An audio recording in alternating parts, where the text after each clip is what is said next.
not burn too much of our good California B-sides material on an episode that's right about the opening song from Enema of the State. Of course, folks, we're talking about Dumpweed, and then I'll like put Dumpweed in here or something.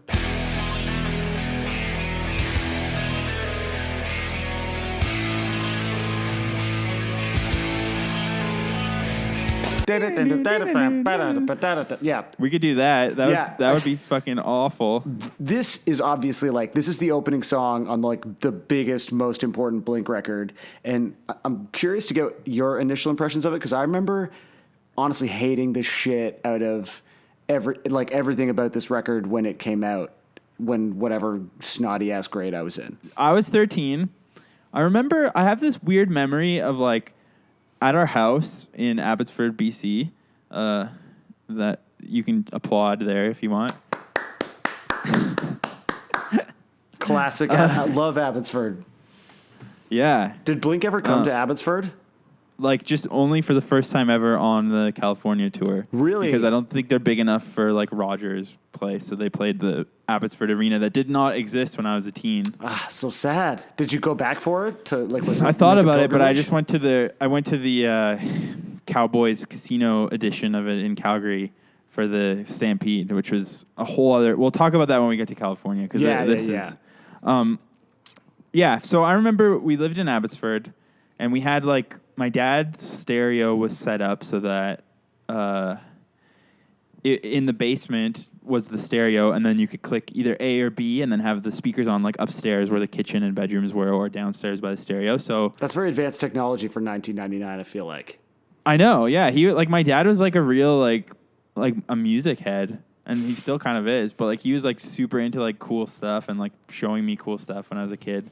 So we had a cool stereo set up, and he like hated Blink-182, and like he obviously, I mean, parents do obviously. I think the whole point of it is that your parents are supposed to hate it, but he hated it because it was like so corny. You know, like he wanted me to like listen to like Yes and like cool prog and stuff and like actually interesting things, but he didn't understand this music. So anyways, I remember... I like they knew that your dad was just straight up too cool for this band that you loved. Exactly. Like, it wasn't like he was offended. It was like, this is really bad. Yeah, like, guy, this is embarrassing for you. Yeah, exactly. He's going to love this then. But I remember my first memory of this is... So, for some reason, I'd gotten the CD the day before, but I hadn't listened to it yet. And then I, like, put it in the stereo and put it on the upstairs speakers, and I was sitting at the breakfast table listening to it like so loud while my whole family was getting ready for the day, and they were all pretty annoyed by it. I remember. Yeah, and teens then I are also rude, remember, man. Yeah, they like don't get it, you know. Yeah, totally. But I also remember the first thing was that I was bummed out by the drums. Yeah, I miss Scott. Like right off the jump, it's like this is not. It's like very fancy. And not that punk, it feels like. Exactly. But like I feel like even then, like I wasn't really like, I didn't feel like I was too cool for everything. Like I was like, because I like grew up in youth group. Like my first punk band was MXPX, truthfully. So sick, yeah. So, and I still think they're pretty tight. We can do another podcast. I'll start a podcast with someone else about honestly, every MXPX song. You and Ashley can have a podcast about MXPX. I did not fuck with that. But anyways, so I mean, like my idea of punk was like really embarrassing always. So I wasn't necessarily too cool for it, but I definitely remember just being like, why are these songs so confusing sounding? Like I was just confused by the drums. Yeah. It's disorienting. Yeah, and they've since come out and said like the point of Travis Barker is he's the one who's like being an impresario the whole time and soloing, and like he's the rock star while everything else is dumb. But I kind of just like when everything is dumb at once. I remember thinking like it sounded so like produced is how I would have said it then, and I actually probably would still say it now. Like it was just as compared to Dude Ranch, which was this like transformational like critical record to my fucking life. This was just like so poppy, like just the trebly like cut of this song when it starts. Yeah, exactly. And like I wasn't sure if that was because of the weird speaker setup in our house. Right. But I agree. It was totally like it was just like really weird, complicated drums and then just treble. So the thing I wondered about, like when I was listening to it, was like, was anyone else playing drums in punk bands like that before that record? Because that completely changed like the way people even set up their cymbals. Like you can always tell when like a drummer in a pop punk band is a Travis Barker worship loser because they have those like perfectly flat cymbals, which is terrible for your cymbals and your sticks. I'm just saying. Well, yeah, I mean, that's a good question. And also, there's a whole bunch of stuff about the drumming on this because on top of all that, this is the first time that Travis was in the studio with them, and it was like recorded like immediately after he joined them and went on tour with them. So like, I don't remember the timeline, but he joined during the Dude Ranch tour, and then they like immediately went into the studio, and I think he recorded all of his drums in like half a day or something. Like he's always like that. Like he's absurdly quick. But do you think there's like a version of this song that has Scott on it, like doing Well, the I was black, black, black, yeah, I was black, gonna black, get to black, that. black, black. Oh, okay, great. But once I just want to finish a quick thing about Travis, which is I've read his autobiography, obviously. What's it called? Is it like it has a dumb name, called, right? The sad thing is I like never read. So whenever people ask me what the last book I read was, I'm just like, Travis Barker's. I'll pass on answering this question. I actually like one of my memories of this, which we'll get to eventually, is like the first time I saw Blink-182 as kind of an adult. I went with a friend of mine who has only ever finished one book, and it's the Tony Hawk autobiography. That's sick. Those are my people. Yeah, man. That's also like how I rebel against my cool dad who listens to prog. Like he has like also? a PhD. He has a PhD, and he was always like trying to get me to read like Noam Chomsky and stuff. I was like, I just want to watch Ren and Stimpy and drool on myself. You're such a disappointment, eh? I know. I just realized that this entire podcast is going to be like digging deep on the sort of disappointing relationship you have with your father. That's the meta narrative of this whole fucking thing. No, it's not like that at all. But it is like my rebellion is like people listen to punk theoretically as like a rebellion thing, and mine is just like rebelling by just being really into like very stupid things. Your dad's not like stupid like bad life tattoo. decisions, but just things that are like unintelligent that like make you feel dumber after. So reading Can I Say, Living Large, Cheating Death, and Drums. Yeah. So we're going to talk about this book a lot because it's integral. In fact, you should have to read it. This is the homework from this episode is reading Can I Say? Yeah, everyone should read it. Okay. Maybe we can do like a sponsored Amazon link. Yeah, that's true. Anyone can actually get an Amazon affiliate link. So I'll set up an Amazon affiliate link that only directs to the Travis Barker memoir. There are some great parts in it because it was like co-written with I think a Rolling Stone guy or something, but like I would say that guy probably didn't do very much co-writing. Like it very much seems like it was written by Travis Barker. When was the moment that you came around on this song, though? Because we've like kind of just talked about how we both fucking hated it. Or did you never come around on this song? Yeah, I mean, I think that's one thing we need to basically get to is like, what do you think of the song? I think the song is amazing. Me too. I think it's incredible. Sick. I think it's perfect. There's going to be a lot of agreement. It's good. Okay, we both really like it. I don't know what point, but I think also it's really funny because, I mean, we both said we thought it sounded too slick, and then you put on California Now, and like, Enema of the State sounds like a Discharge record compared to that. It's true. I think maybe it's that way, where like what I loved about Dude Ranch and what made me listen to it constantly was that it still kind of felt like a deviation from what I was otherwise listening to that was like on much. Like it does sound like a punk album of that time, like of the 90s, whereas Enema of the State sort of presages the kind of sound of contemporary pop rock to a degree that we're totally anesthetized to at this point. But back then it was such a fucking left turn that I think it was kind of hard for me to just sort of accept it at its face. Like I remember listening to this record and being like, being super bummed and kind of not coming back to it for a while. And a lot of people say that this is their favorite, and like it has become that to me where it's definitely tied for first. I mean, it's like really? This album is insanely sick. This is tied for, I don't know. I'd say this is like fourth for me maybe. Oh wow. Yeah, but let's not give that away. We can't rank the albums until 3 years from now once we've collected the data. I remember, like, for me, like, I actually can pinpoint the moment. Like, I think Enema has just, like, always been slowly percolating in my life, obviously. But I remember, and this ties back to the Tony Hawkman that I was mentioning earlier.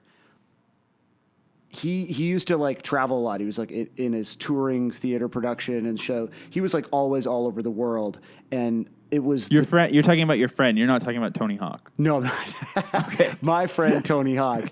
So this guy bought tickets to the Blink show at the amphitheater in Toronto, like a bunch of years ago. But it was like I hadn't seen Blink since I was like in high school or whatever, and he bought floor seats because he like actually had a job and made like a lot of money as compared to the rest of us that were just like spending tens of thousands of dollars a year. And so he was like, I'm going to fly back to Toronto from wherever he was, like Greece, for this show. It was when Fall Out Boy was opening for them. You guys can have the tickets, like me and my friend Aaron. And the only deal is you guys just got to buy beers all night. And I was like, sick. This is an amazing deal. I love everything about this plan. And so we just like spent the entire night at my old house, like shotgunning beers in the alley. And then he would like put on my bike helmet and do head spins in the alley. It totally wrecked my helmet. I had to buy a new helmet. And we had a big debate the whole time about like, what song would they open up with? And we had decided that the only possible opener was Dumpweed. And then they started with Dumpweed and we were like in a beer line and we were like, we gotta go, and like ran down the stairs of the amp into the pit. And it was like the first and only time I've ever had floors at the Molson Amphitheater, and just like moshed like we were 14 years old again. And it was like one of those like magical, transcendent, nostalgic moments. And so for me now, this song is always like tied to like that moment of like, it's happening, Dumpweed sick. So it's already like a nostalgia thing. Yeah, it was like, it was nostalgia immediately. Okay, because for me, I definitely it won me over when it was still like new. Oh, really? But so you got there, eh? Yeah, I think maybe part of it is like back then you like would buy a CD and then you just like owned the CD. So either your choice was to like decide that you liked it or not. Right. Yeah. Like that's how to get into a similar punk band. That's how I got into Fugazi. Like I hated Fugazi at first, but I was like, well, I already own Red Medicine. I paid like $24 for it. So I got to learn to like this. Yeah. Yeah. And I think that is really a band that you have to learn to like, Fugazi. But that's again another podcast for another day. That'll be the exclusives. We'll go through the Fugazi discography. I mean, just quickly, I would say probably Guy Picciotto is Tom DeLonge and Ian MacKaye is Mark Hoppus. Yeah, just for sure. To quickly throw that out there. No, I think that's an important comparison to make for sure. That show, by the way, that I'm describing was in 2009, meaning I'm talking about a nostalgic experience that was in and of itself nostalgic like 9 years ago already. Yeah, that's meta nostalgia. I know. I saw them on that tour too, and I never got to see Blink-182 when they were like before they had broken up. Because you were from Abbotsford. Yeah, well, my friends did go to the Warped Tour around the time of Enema of the State, and they saw them there, and it was like the perfect Blink. Like Blink-182 of that era, if you look at those videos, they dress exactly like all the hip, like Palace or Dime skateboarder kids now. Like those kids all listen to house music now, but they all dress exactly like late 90s Warped Tour Blink-182, like giant khakis and like, I don't know, giant T-shirts and giant khakis is like the look. Everyone looked like Norm Macdonald in Dirty Work basically back then. And you know what? I've always thought that Mark Hoppus reminded me of Norm Macdonald a little bit. He does kind of like look and sort of has the same like laconic delivery, eh? Yeah, they have like a similar vibe. Oh, shit. Anyways, we need to get back to Dumpweed. Yeah, so one of the things that, you mentioned when I suggested we kind of start with this is that we could probably spend hours just talking about how fucking terrible the lyrics are. So, I mean, like, as much as I love this song, it is, as the kids say, problematic. Yeah. Well, it's funny because I was just looking that up, and it's funny because Tom DeLonge sort of has tried to like have a woke take on it now. Has he really? He's like, yeah. Oh man. Like, okay, yeah. So please tell me. In the Wikipedia for the song, Well, okay, here's what he said in the year 2000 in a tour booklet. He said, "Girls are so much smarter than guys and can see the future as well as never forget the past. So that leaves the dog. So that leaves the dog as the only thing men are smarter than." Which, first of all, the only options in the world are not just girls, dogs, and men. Yeah, there's all kinds of living organisms on this earth. But I guess in his mind, that's it. There's those three things. You're either a man, a woman, or a dog. So I mean, that's probably the most offensive line is, "I need a girl that I can train."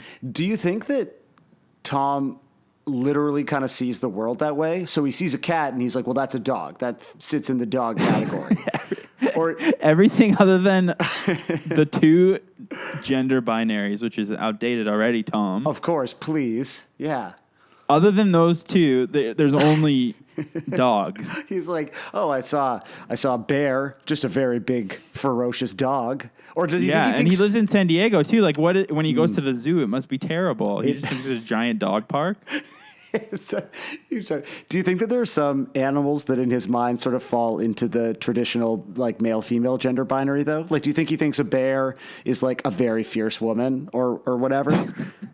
Like cat's a dog, but a bear is a woman, et cetera, et cetera. Well, okay. The other thing is like when you're like a teen and you weren't allowed to say the word bitch back then, and you'd be like, "Oh, I just meant dog." Like, you thought that clever. Like maybe that's also why he loved the word dog so much. Like, oh, I get it. He was being clever.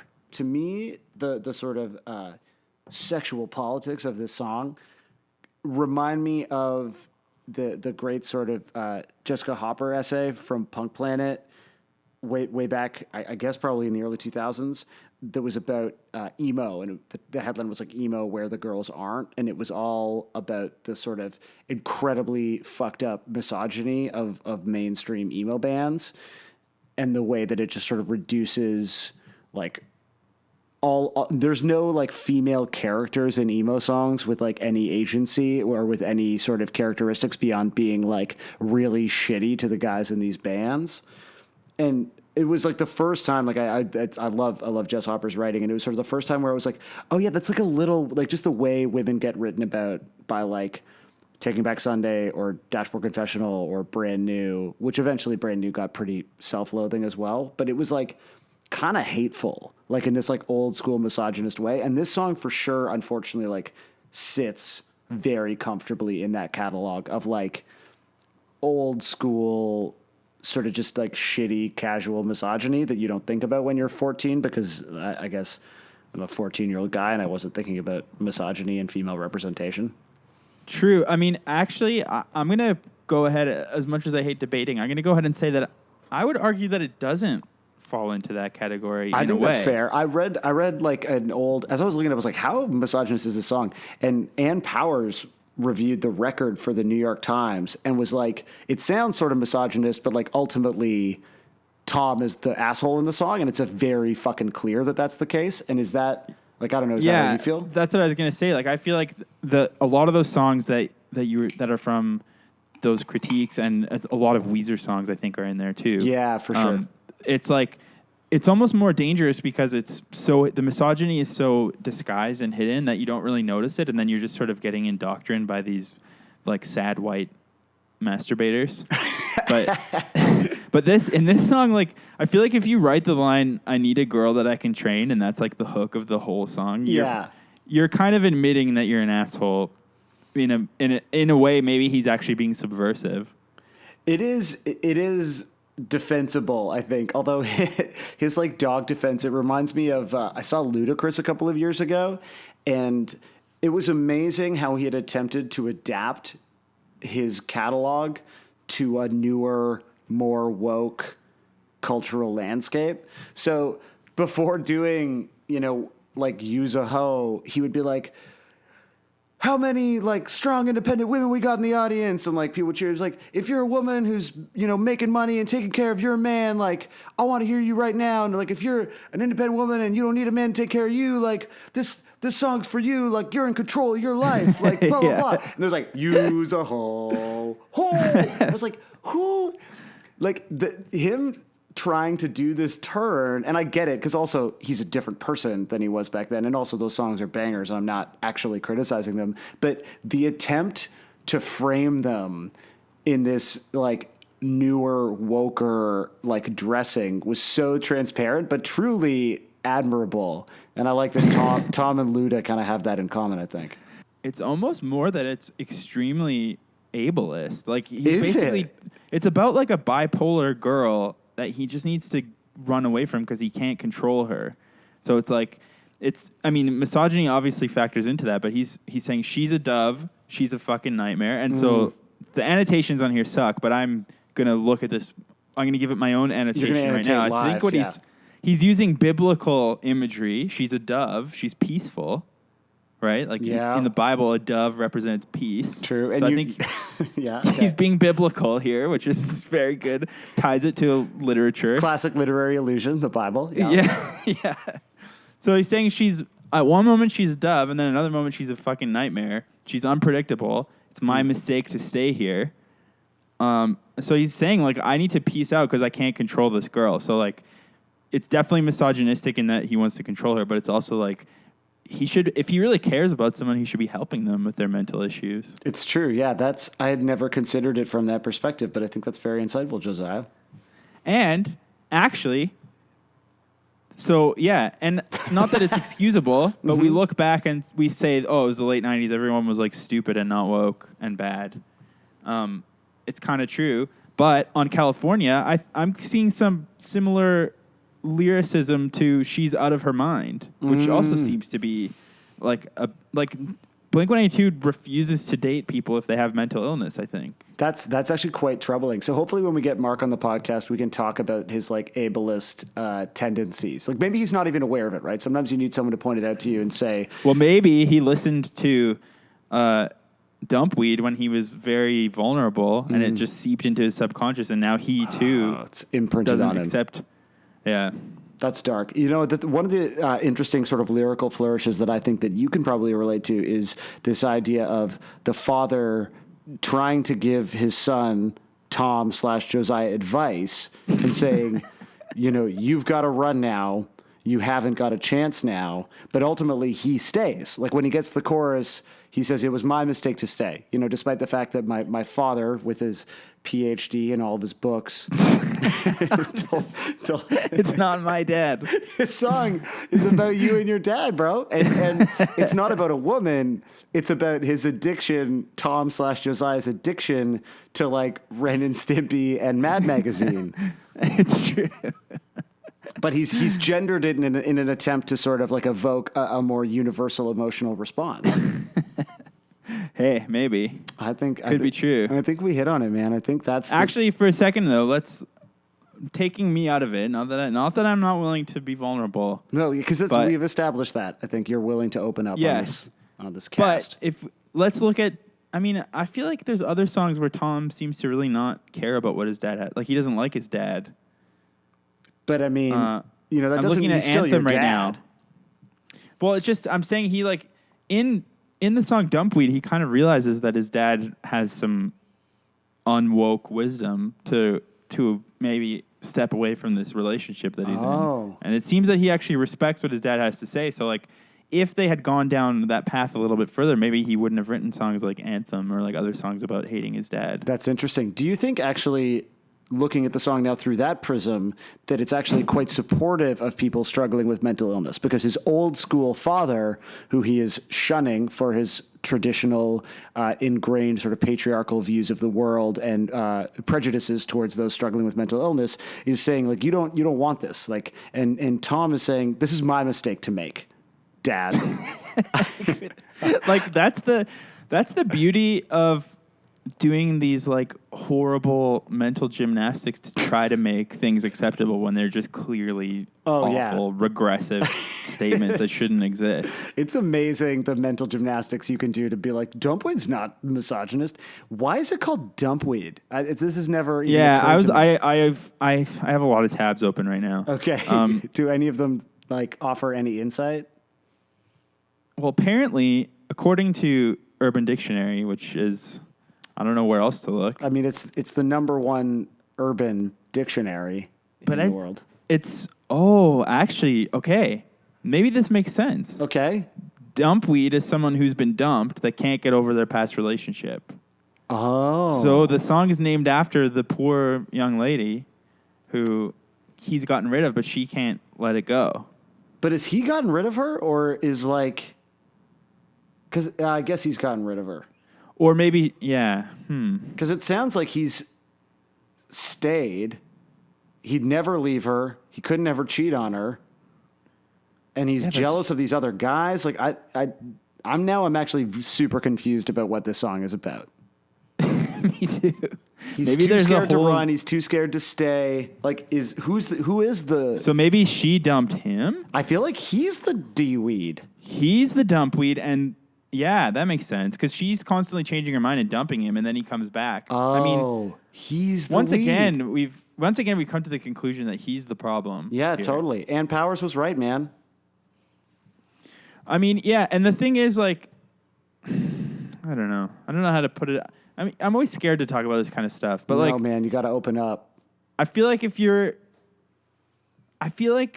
this is coming from my place as a straight white cis man. You're acknowledging your privilege. Go on. My lens is different. Yeah. But if you're gonna say like a really like shitty backward statement, which I would argue that he knowingly knew back then that it was a shitty backward statement. But if you're gonna do it, like, then if it's funny, then it's like it becomes a different thing. And I know that's like probably wrong, but to me, it's just like, oh, he was just trying to make a shitty joke, and like it didn't age very well, but that's what he was trying to do. Yeah, I don't think that Tom is like a misogynist. He's not but like I'm a also men's a rights white activist. straight cis guy being like, this is like kind of harmless. Yeah, a joke that didn't age well, but not like really a problem. But I'm sure there's like people in abusive, controlling relationships that would definitely disagree. Right. Well, we'll do like follow-ups. Those can be also exclusives where like... Exclusives. Sorry. Where like people with contrarian takes like on Tumblr or whatever can tell us about how, they're in abusive relationships and they think that Tom is a monster. Yeah. I mean... And also, we haven't even gotten to the point that like Tom just really wants to fuck his dog. Yeah, but that's a consistent across the whole catalog, right? So when he's saying, if you've never met Tom DeLonge before and you hear him say, "I need a girl that I can train," you think, "Oh, that's very fucked up," but you're missing half of the metaphor, which is that he really wants to make love to a dog. Yeah, that's interesting. You're right. Half of that metaphor is about dog fucking. And well, keep in mind that also apparently he thinks that every animal on Earth is a dog. Oh, so there's like a whole expanded universe of animals. So when he goes to the San Diego Zoo, he's not thinking, "Look at this massive dog park." He's thinking like, "This is a bordello," essentially. Exactly. Do we want to dig into a few of the covers of this song? Because obviously... Yeah, there's one more thing. Yeah. Before that. Yes. You had mentioned that you were wondering if there was like a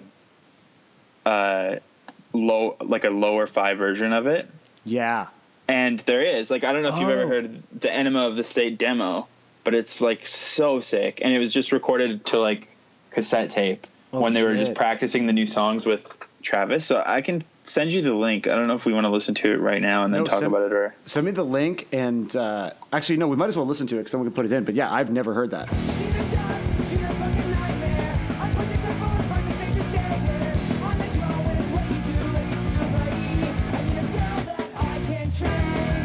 like, if I had heard that when I was 13, I would have lost my shit. Yeah, see, that's the thing is, like, that's sort of how I wish that this record sounded at the time. Now going back to it, it's like, it's fine, obviously. But, like, that's the Blink that I genuinely loved.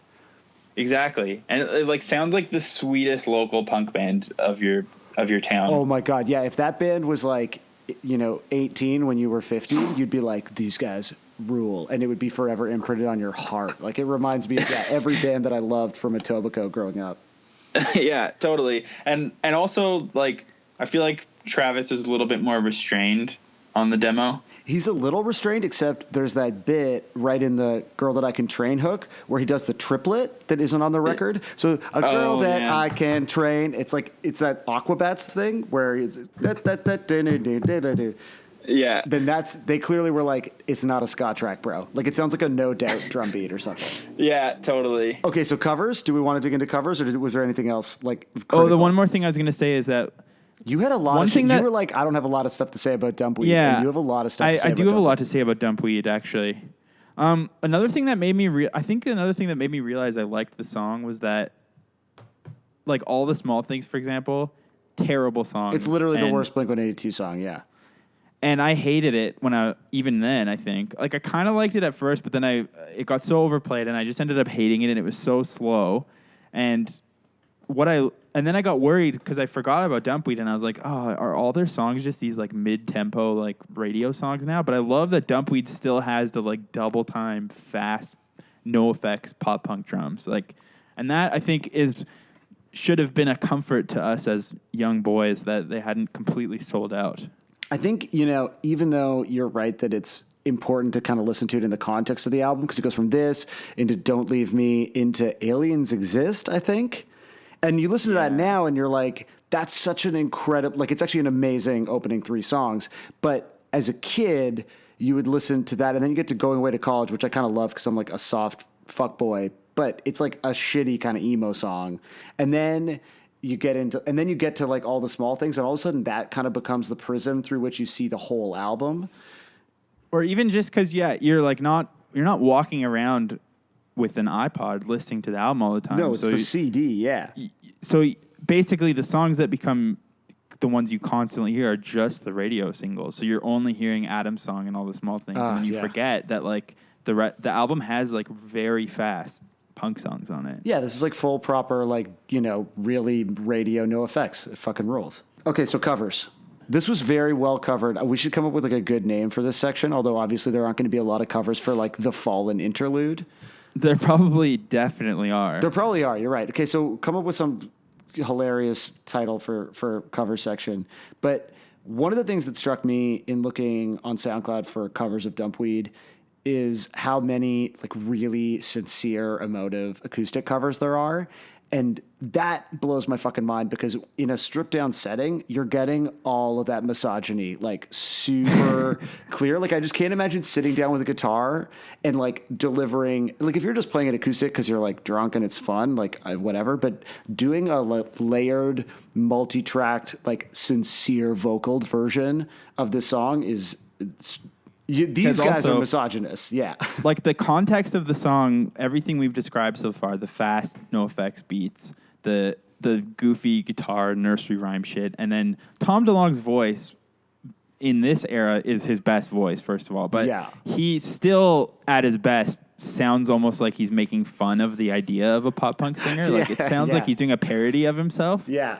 So there's so many ridiculous concepts that add to my theory that it's a joke about being a shitty person rather than actually. But as soon as you make it like stripped down acoustic, then you're just purely a men's rights activist. 100%. So this is like the worst one that I heard. I'm just going to send it to you on Messenger. I think I sent it earlier. It's by Jake May. And it's just like, it's achingly sincere. And just like, I can't imagine like what a milady this fucking guy probably is. Okay, I'm just going to skip ahead a little bit. Yeah, just listen to it for a minute. We'll cut it in.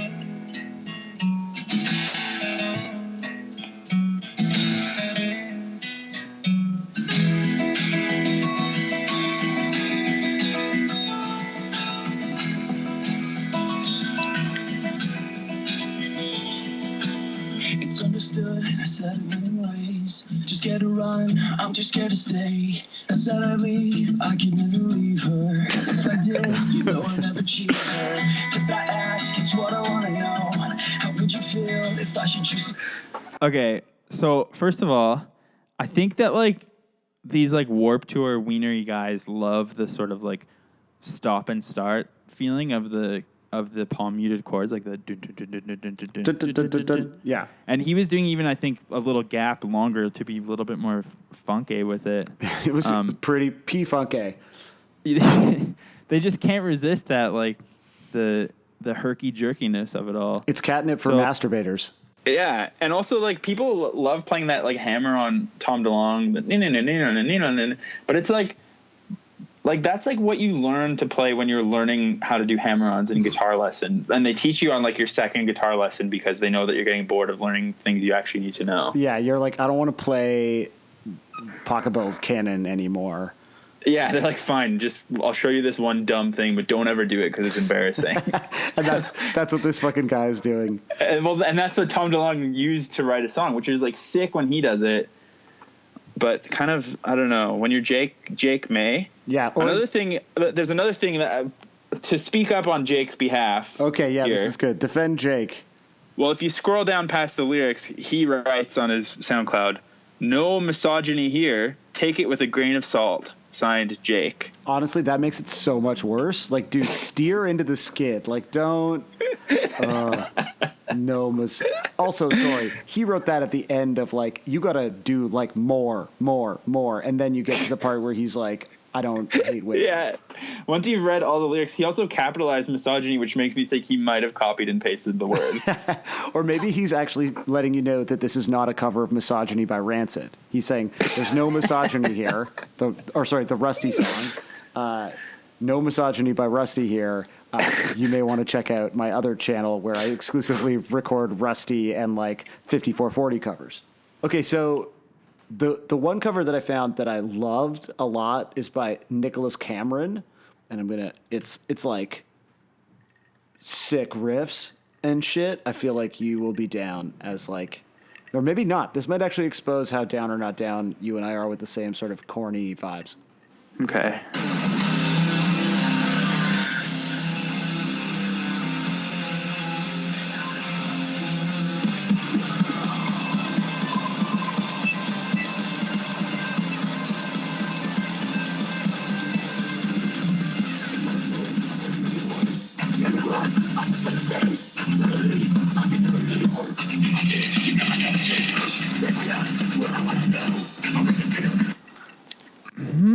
Yeah, you get it.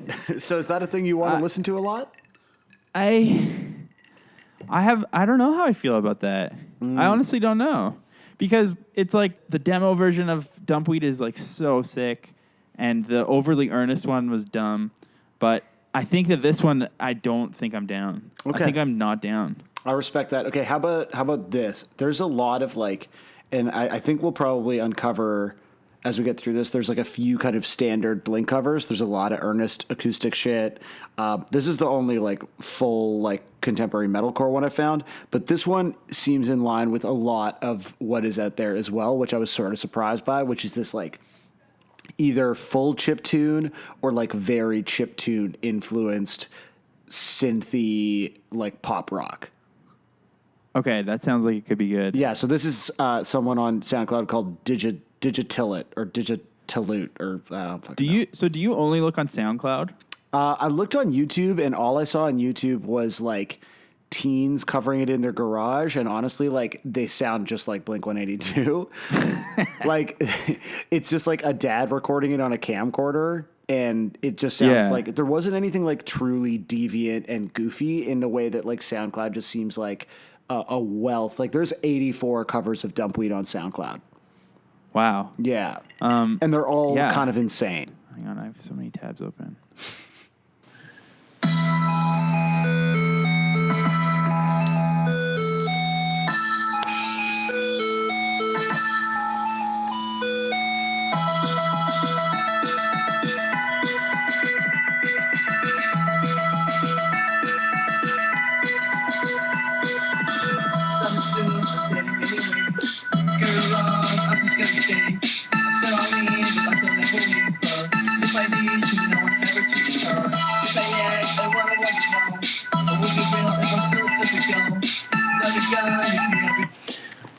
I mean, if I had heard that in like 2001 when I was really into Adam and His Package, I probably would have lost my mind. Yeah, see, I love Adam and His Package. Like, Aaron and I are going to go to Fest this year because Adam and His Package is like reuniting. I don't know if you can say that about a man and a computer, but, you know, playing for the first time in a decade. I did, yeah. But I said it with like skepticism that implied that I was somehow better than the statement I was making.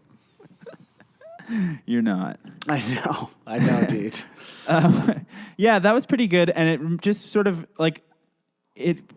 the nursery rhyme element is really important, and like Tom has even said that, and I think that really retained it well. So do we end by playing the full song, or do we end like how do we wrap this fucking thing up? Because I think I'm out of things to say about Dumpweed unless you have like big opinions. But I think we should just like say a concluding thought about the song. Okay, so like a Jerry Springer's final thoughts on Dumpweed. Exactly, and I'll go first because we've been analyzing my relationship with my father this whole episode. It's important, and I think that the reason that I was able to see the joke central to this song as just being a joke and being so stupid was because I was coming from a place of a dad who like wanted to educate me and make me like have a well-rounded perspective and listen to cool things. So then I could go to this and be like, oh yeah, this is just like a bunch of idiots making a dumb joke. But if you're like the kind of dude who just, this is your only like input at that age, then that's when the misogyny maybe becomes more dangerous. Right. That's when it gets like embedded in your DNA. Because it's like all you have. Like there's no one else like countering it with like, maybe you should actually learn something real today too. But you didn't do that. Like you didn't listen to him. So it's no, advice. but I think it's still like it's still like seeped in through osmosis or whatever. Like a little bit of like well-roundedness. That's good. I'm glad your dad tried. I'm just guessing that must be why I don't think that I should be training my wife right now. It's true, yeah. Sarah is like a strong, independent woman who is not trained by you. So, like... a strong, independent woman who has had to sit on the couch and do nothing while I talk about Blink-182 for 2 hours. Yeah, dude, it turns out that this song actually fucked us up really badly. My wife just went to bed because she couldn't fucking deal with this stupidity anymore. Now I'm in the doghouse, or as Tom DeLonge would call it, the zoo.